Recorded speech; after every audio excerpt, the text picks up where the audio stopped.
Joining me in the studio is Professor Helmut Schwarz, the president of the Alexander von Humboldt Stiftung and at the same time a leading chemist in the field of molecular chemistry.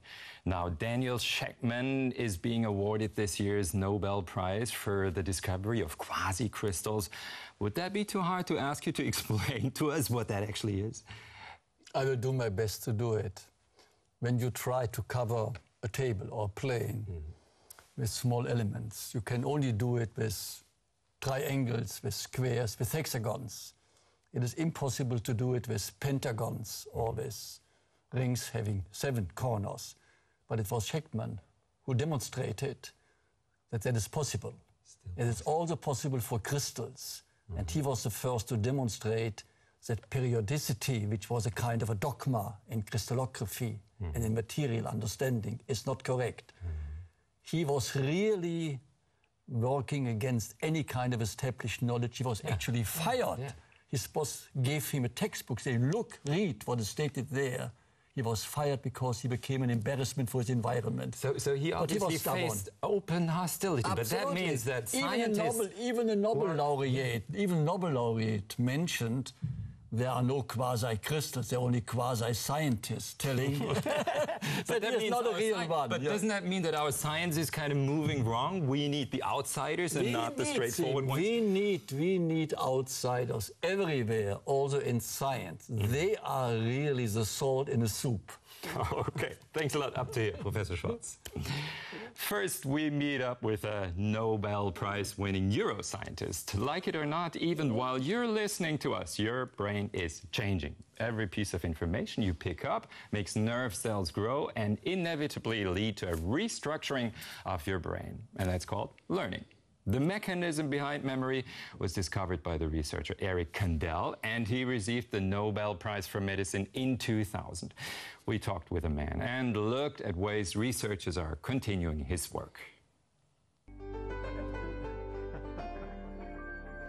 He's been called the rock star of neuroscience.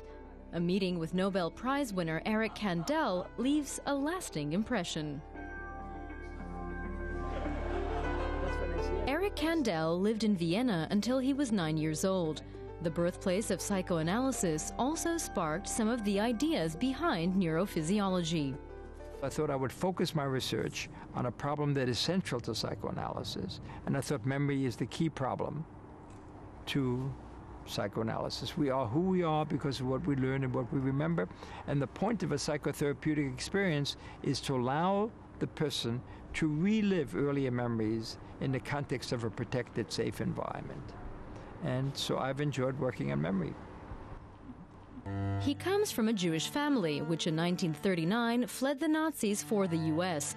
We ask what kind of an impact this had. Very profound. I mean, the motto of the Holocaust is never forget.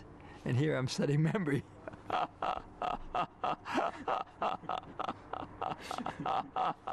Need I say more? By investigating the simple nervous system of the sea slug, he discovered the principle behind how memories are stored. Today, researchers at the Hertie Institute for Clinical Brain Research in Tübingen are investigating the same process in the larvae of fruit flies. The researchers are observing the biochemical processes that take place when neurons communicate. This is the way memories are stored in long-term memory. The key to the process is the activation of a protein known as CREB.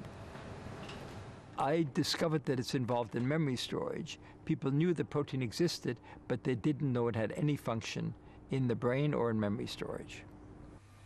In one project, researchers are asking whether a mouse learns to associate an unpleasant stimulus with a certain sound. If the environment changes, will the rodent become passive and afraid? The Tübingen scientists trace the process of memory in the brain of a mouse several hours after its death.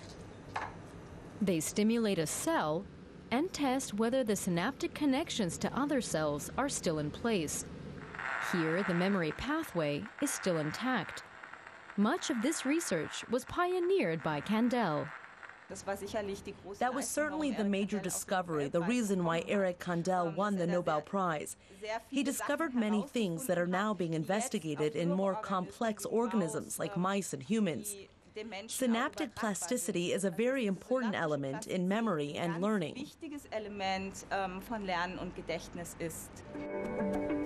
These discoveries might help researchers find new treatments for brain diseases, panic disorders, and depression. We ask what his predictions are now about the future of research in his field. The same as yours. I don't have any particular... I think people have the feeling that when you win a Nobel Prize, you become a prophet. You can see things that other people cannot see. My intelligence or creativity has not been altered by winning this prize. My visions for my own future is to enjoy life for as long as I can at the level I'm enjoying it now, because I enjoy it tremendously, to enjoy my family, and to continue to do good science.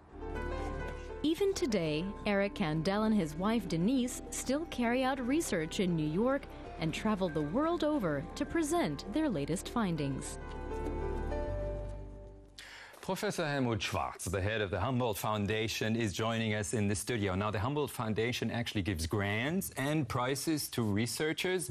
So maybe you actually know what it takes to win a Nobel Prize one day. What kind of key characteristics does a scientist have to have? You have to be excellent, you have to be excited, you have to be courageous, you have to be ready to challenge common knowledge. That makes a real Nobel laureate. And you have to be lucky.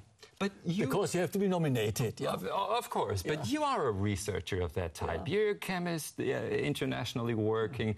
So how come you haven't had a Nobel Prize so far? I'm the wrong person to be asked. Ask the Nobel Committee. But at the Humboldt Foundation, the people you have supported, quite a few of them actually won a Nobel Prize afterwards.